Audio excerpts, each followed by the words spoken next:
क्या आपको chemical kinetics परेशान करता है? चलिए मैं बताता हूँ इसमें स्कोर कैसे कर सकते हैं। अच्छा स्कोर करने के लिए सबसे पहले क्या पता होना चाहिए कि इस पर्टिकुलर चैप्टर के इंपॉर्टेंट सब टॉपिक्स कौन कौन से हैं। इंपॉर्टेंट सब टॉपिक्स में सबसे पहले आप rate equation, rate law, rate constant पढ़ते हैं।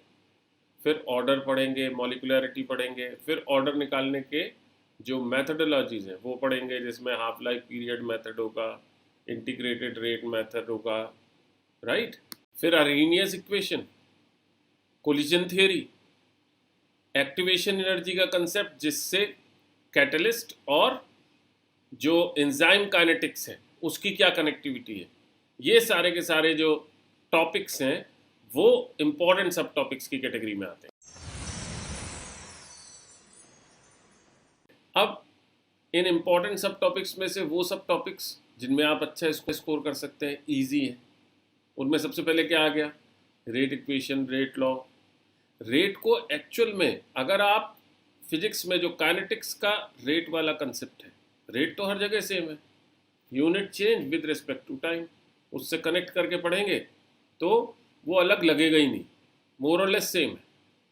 ठीक इसी तरीके से रेट और रेट लॉ से कनेक्टेड है ऑर्डर और मॉलिक्यूलरिटी का कंसेप्ट। बहुत सिंपल है, अगर ऑर्डर और मॉलिक्यूलरिटी के बीच की जो बारीक सी लाइन है जो उनको डिफ्रेंशिएट करती है, अगर वो आपको पता है तो ये कंसेप्ट ऐसे दिमाग में बैठ जाएंगे, हर जगह आपको मदद करेंगे। देन एक ऐसा कंसेप्ट जो आप बहुत सालों से पढ़ते आए हैं, इन पर्टिकुलर सिर्फ 11th-12th के सिलेबस में नहीं पढ़ते हैं, that is the concept of nuclear chemistry. तो न्यूक्लियर केमिस्ट्री में जब आप हाफ लाइफ पीरियड की बात करते हैं, वही हाफ लाइफ पीरियड से यहाँ ऑर्डर निकाला जाता है। ठीक इसी तरीके से जो इंटीग्रेटेड रेट मेथड है उसको इम्प्लीमेंट किया जाता है। अब समझने वाली बात क्या है कि आपने न्यूक्लियर केमिस्ट्री में हाफ लाइफ पीरियड पढ़ा था, उस हाफ लाइफ पीरियड को ऑर्डर से कैसे कनेक्ट करना है। First order, second order, zero order की जो रिएक्शंस हैं उनसे रिलेटेड स्पेसिफिक फॉर्मूलेज हैं, वो फॉर्मूले वास्तव में यूनिट्स से कनेक्टेड है, उनको आइडेंटिफाई कर सकते हैं आप यूनिट से। अगर क्वेश्चन में लिखा भी नहीं है तब भी यूनिट से कनेक्ट करके आप आंसर कर सकते हैं, राइट। तो ये चीज़ें छोटी छोटी ध्यान रखनी है। इसके अलावा अर्हीनियस रेट इक्वेशन है, कंप्लीटली थ्योरेटिकल है, इसको दिमाग में बैठा लीजिए, ठीक है। किस तरीके से जो रेट्स हैं वो टेम्परेचर डिपेंडेंसी रखते हैं, आपका काम बहुत आसान हो जाएगा।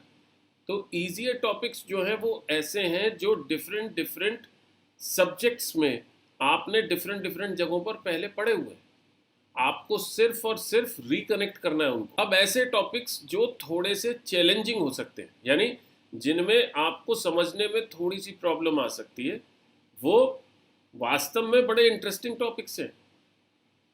आपकी जो अंडरस्टैंडिंग है अबाउट द रिएक्शंस, रिएक्शन कैसे होती है, टेस्ट ट्यूब के अंदर क्या हो रहा होगा, ठीक, कोई अंदर जंप लगा के तो देखता नहीं, तो टेस्ट ट्यूब में क्या हो रहा होगा उसके ओरिएंटेशंस मैथमेटिकली हम कैसे समझते हैं, वो कोलिजन थ्योरी के अंदर समझते हैं। देन एक्टिवेशन एनर्जी का कंसेप्ट, कोई कैटलिस्ट कैसे वर्क करता है, कैटलिस्ट रियल सेंस में एक्टिवेशन एनर्जी को डिक्रीज या इंक्रीज करता है या एक्टिवेशन एनर्जी के चेंज वाला नया पाथवे बनाता है।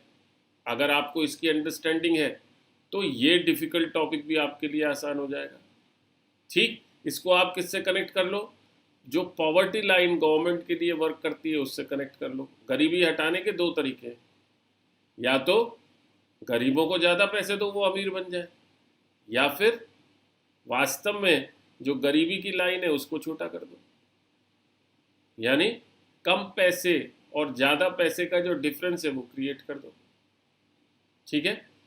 कैटलिस्ट भी ऐसे ही काम करता है। तो ये जो छोटी छोटी कनेक्टिविटीज़ हैं ये आपको बेहतर रिजल्ट देती है। अब इस एक्टिवेशन एनर्जी के प्रोसेस से और क्या कनेक्टेड है, एंजाइम काइनेटिक्स। तो रियल सेंस में ये जो चैप्टर है ना, इसके जो ईजियर पार्ट्स हैं वो पार्ट्स हैं जो आप 9th 10th या पिछली क्लासेस में पढ़ के आए हैं, राइट। और वो पार्ट्स डिफरेंट डिफरेंट सब्जेक्ट्स के अंदर आपने पढ़े, चाहे वो फिजिक्स हो, चाहे वो न्यूक्लियर केमिस्ट्री हो, चाहे कुछ और, और इस पर्टिकुलर चैप्टर के जो डिफ़िकल्ट पार्ट्स हैं वो पार्ट्स हैं जहाँ पे आपको interconnectivity with in the topics दिखाई देती है। अब इस चैप्टर को प्रिपेयर करने की स्ट्रेटजी क्या होगी? सर्टेन सी बात है, टू फोल्ड स्टडी होगी। पहला कि आपको ये पता हो कि आप क्या क्या जानते हैं तो इस चैप्टर को बहुत अच्छे से ग्रिप कर सकते हैं। मीन्स द प्री रिक्विसाइट्स, वो क्या क्या होने चाहिए उसको देख लेते हैं। इस पर्टिकुलर चैप्टर को समझने के लिए आपकी फाउंडेशन बनाने में कौन कौन हेल्प करेगा? सबसे पहला, केमिस्ट्री के बेसिक कंसेप्ट्स, राइट? वो कंसेप्ट्स जो रियल सेंस में आपने केमिस्ट्री की स्टार्टिंग में पढ़े, ठीक है, वो हेल्प करेंगे। दूसरा, थर्मोडायनेमिक्स, खास तौर से वर्क का कंसेप्ट, साथ ही साथ रेट का कंसेप्ट, इसका आइडिया आपको प्रॉपर वे में होना चाहिए। तीसरा, केमिकल इक्विलिब्रियम का आइडिया, रिवर्सिबल रिएक्शंस, चेंज किस तरह से हो रहे हैं उसका आइडिया, और रिडॉक्स रिएक्शंस का आइडिया। ये 4 कंपलसरी चीज़ें हैं जो आपकी फाउंडेशन सॉलिड करने में आपकी हेल्प करेंगी। अच्छा, एक चीज़ और ध्यान रखना, इस पर्टिकुलर चैप्टर को प्रिपेयर करने के लिए न्यूमेरिकल्स की प्रैक्टिस बहुत ज़रूरी है। तो आपको ध्यान रखना है कि न्यूमेरिकल्स पर एम्फेसिस होना चाहिए। अच्छा, क्योंकि न्यूमेरिकल्स थे तो ये मॉडरेट से हार्ड की कैटेगरी में आए हुए हैं, यानी जो डिफ़िकल्टी लेवल है या तो मॉडरेट है या हार्ड है। आपको ध्यान रखना है इजी क्वेश्चंस इस पर्टिकुलर चैप्टर से नहीं आए हैं, इसलिए practice is must.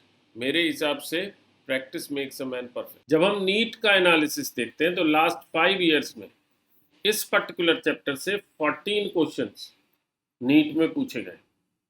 In 14 questions में से लास्ट 3 ईयर्स मीन्स 2023, 2022 एंड 2021 में 2 क्वेश्चंस ईच इस पर्टिकुलर चैप्टर से पूछे गए। दैट मीन्स जो वेटेज थी दैट वाज ऑफ 8 मार्क्स।